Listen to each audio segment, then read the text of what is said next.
So apparently, I'm just like the easiest person in the galaxy to talk to.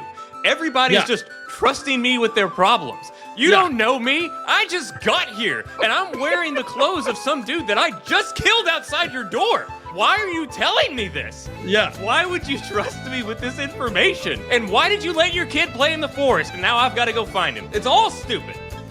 That's a really good one, dude. Gentlemen, we can rebuild him. We have the technology. Hey, here's a topic you need to wrap your mind around for this week. Annoying game mechanics that have been around forever that need to disappear in 2026. I'm going to start off with what I call, and I gave all of mine titles. Yeah, you wrote in code that looked like it belonged in the Epstein files, dude. Like, I was like, what does this mean? The Inescapable Dungeon. There was a game by a small developer called Bethesda, and it was a little single-A game called Elder Scrolls V Skyrim. Fluffy startup. That came out. And one thing I loved about that game is when you went into a dungeon, when you got to the final room and you beat the boss, usually behind a wall was a door that let you right out of and you're like, yes, thank you. So oddly enough, I'm playing Star Wars Genesis, which is a mod of Starfield, which, oh, by the way, is a Bethesda game. So I'm working my way down through this compound. I'm like, man, thank God this is a Bethesda game and I'll just get an easy out. No easy out. Man, it took me longer to get out of there and back to my ship than it took me to do the quest, which is saying a lot because the quest took an hour. And you do the whole maze thing where you just put your hand against the wall and you just follow it, yeah? That is my first one, the Inescapable. It needs to stop. We don't have the time anymore that we used to have. We're adults with lives and jobs, and just let us get to the bottom. We fight the big boss and give us an out. I'll say this too, as far as that goes. When you have a FromSoft game, they're so good about stacking their environments and whatever in such a way that once you finish, then you realize like, oh, there's a door here, and then it like pops you out, and you're like, oh my God, that door was there the whole time. I just couldn't reach it from the start. Right. But now that, boom. And that's great. I love it whenever it does that, and it's just this really brilliant, ingenious level design. Elden Ring was fantastic about that. Yeah. However, just for the sheer convenience, I'll give you a pass. I don't care how the fuck we get back to the start. You can just do a thing where you teleport, and teleportation's not a thing anywhere else in the game, and I'll accept it, just so that I don't have to walk all the way back through and figure that out. I will give you a pass. Just boom, warp me back. I'm fine with it. Is it great if you can like do these really elaborate level designs and like a tiered wedding cake? Yeah. But if not, just put me back. I don't care. I'll give it to you. Just go for it. Give me an out is all I'm saying. Give me a big elevator at the end that takes me all the way back to the top. Let me ride a puma back to the starting line. I don't care. Just get me out of there. Give me a spirit animal that's like, yeah, whoosh, and we're back. First one that came to my mind whenever you brought up this topic was the rule of three. I think the rule of three needs to die. And you thought mine were cryptic? What's the rule of three?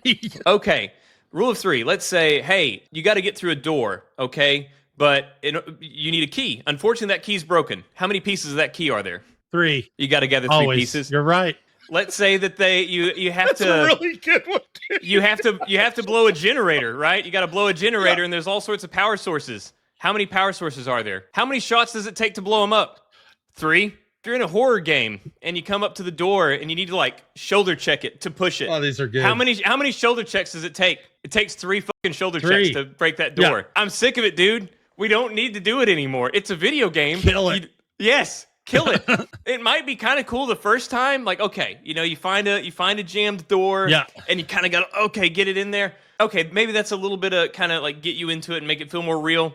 After about 20 doors, dude, let me just open it. Let me just blow this thing with a shotgun. That's the other thing, is whenever there's wood that's over the door where it's got wooden slats that you got to shoot out. Yeah. How many wooden slats are there that you got to shoot out? 3. There's 3. Kill the rule of 3. That is a solid one. Okay, my next one is the 2-second mount problem. So I love mounts. What I don't, and I can't believe I just praised Skyrim and now I'm going to rip them to shreds. What I don't like is that as soon as I mount my horse and I get 10 feet down the road, there's 2 wolves that are going to take me off my horse. 2 wolves that normally would never attack a horse with a fully mounted and weaponized knight in real life would never do that. Maybe a pack of wolves would, but not 2. And there's always 2 wolves in Skyrim. So it makes your mount worthless because you're getting off of it every 2 seconds because guess what else is in Skyrim? a ton of frickin' wolves. So I literally, on the PC version, downloaded a mod that said complacent wolves. So they just stand there. They're tame. I hate it when they make the mount worthless. I was going to have a different one next, but I'll go ahead and bump one of mine up in the queue because it's very similar. And that is getting knocked out of aiming down sights if you get hit. Whereas like if you aim down sights and then something hits you and then the sights go away. And it's like you get staggered too. Yeah, and I can read the comments already. I can foresee the comments of good, bro. They'll say like, well, if you were aiming down the sights and you got shot in real life, would you continue to aim down the sights? No, I wouldn't. Yeah. But I also wouldn't be the sole survivor in a zombie apocalypse. So, we've got to make some concessions where we can find them. And I think that's a good one because that gets frustrating where especially if the weapon has to be aimed down sights to be fired, if there's no hip fire. Quit knocking us out of aiming down sights every time we get bumped. I hate it. I feel you on that one. If you have any gaming mechanics that just grind your gears and drive you crazy, eat you up inside, let us know in the comments. Tell us. And we would love to do a part 2 of this, like a commenter's choice of game mechanics that we wish would die. My next one is also a mount issue, and I call this the ether mount problem. I don't like it that if I didn't bring my horse with me on a quest, and then I get done with the quest and I want my horse to travel faster, I can just whistle for it or press a button, and my horse just shows up out of the ether. I think I should pay the price for not taking my horse with me and not keeping track of my horse and not being accountable for my horse. So I don't really like it, and you might disagree with me on that one, but I don't like being able to just... and then my horse shows up. I cannot follow you down this path, Jay. That's fine. This is where this is Fast and the Furious 7. I am a big fan of that. Much like I will give a pass once we do a dungeon or whatever, and you send me back with a freaking genie to the front of that thing. I don't care. Just get me out of there. Just bring me my horse back. Just get it back to me. I don't care. So yeah, I am very pro Ether Horse. I'm a big fan, big supporter of the Ether Horse. Okay. I hate the fact that it's so many games, like every freaking game. Some of them have fixes, but it's still a manual fix. And when we've talked about this, even recently we talked about this, and that is that you live at a different speed than the NPCs. You walk slower than they walk, but you run faster than they run. So...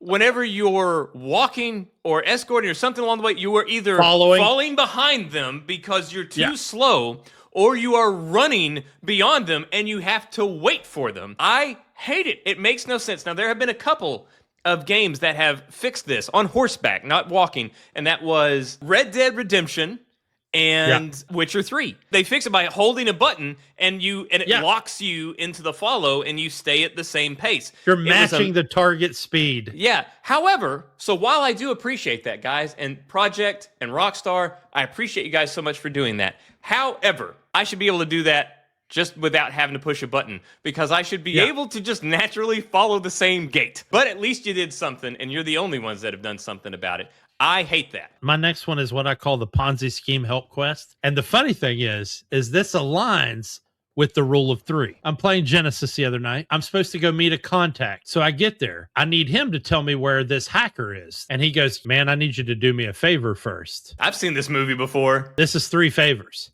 So I finished the 3 favors. All right, we'll take you to this guy that knows the hacker. It's like, man, I can't just do this for free. Guess how many things he needs me to do? 3 things. Then I finally get to the hacker, which was the whole point of this quest anyway. And guess what? She needs 3 things. I just feel like you just get ramshackled. And I'm like, dude. Well, it's not, it goes a little bit beyond even the rule of 3. Like there is the 3 thing, but there's also the fact where it's like, okay, so apparently I'm just the easiest person in the galaxy to talk to.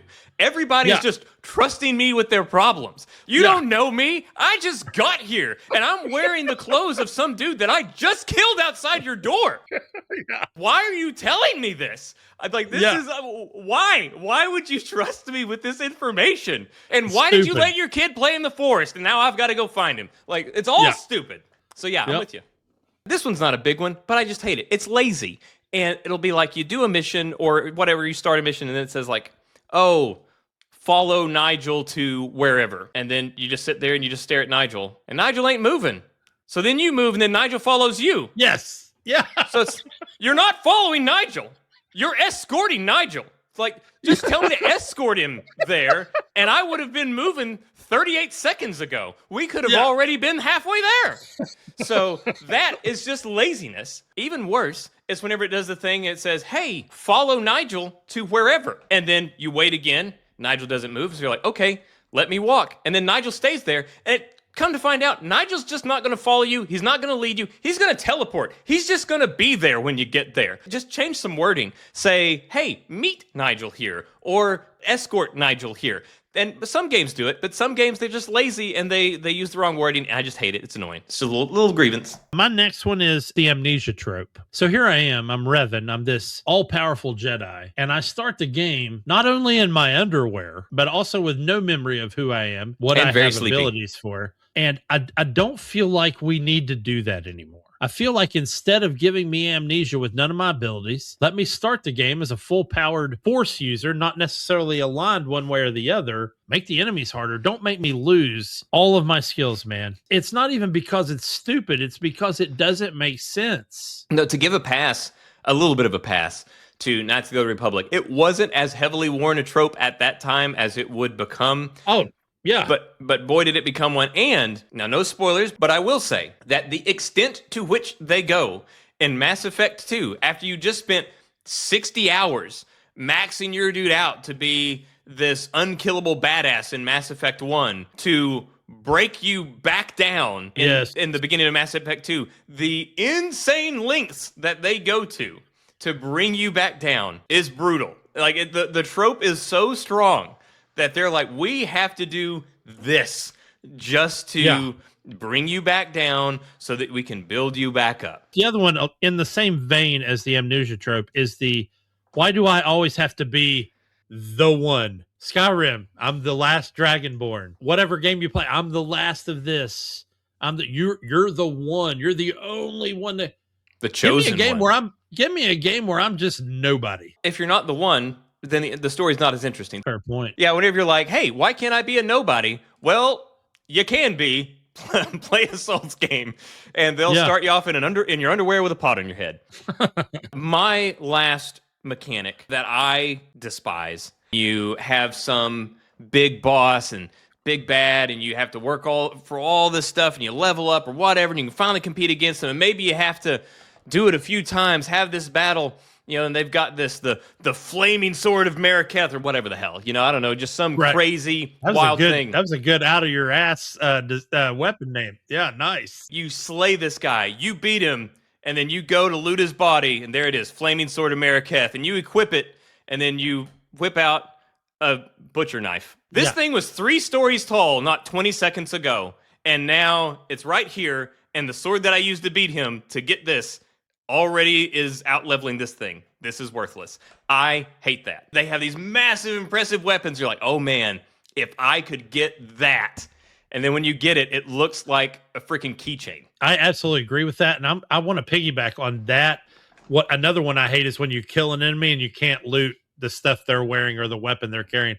In fact, they'll have a whole different... You'll walk up to this guy with this absolutely beast-looking armor, crazy-looking sword, and you'll walk up and he has a pair of fine undergarments and damaged dagger. And you're like, dude, what the F, dude? Why did I even fight this guy? Okay, great. I have a pocket knife and a pair of toe socks. Thank goodness. Yeah, at least that's one thing that CD Projekt Red did in Cyberpunk. There was a character, like one of the main characters, and he had on a cool jacket. If you killed that guy, you got that cool jacket. Yeah. Let us know your mechanics that you hate, and we would love to do a commenter special follow-up on this. This was fun. Yes, absolutely, because I'm sure they'll come up with some, and we'll be like, oh my God, how did I... That's great. That's phenomenal, man. I must leave you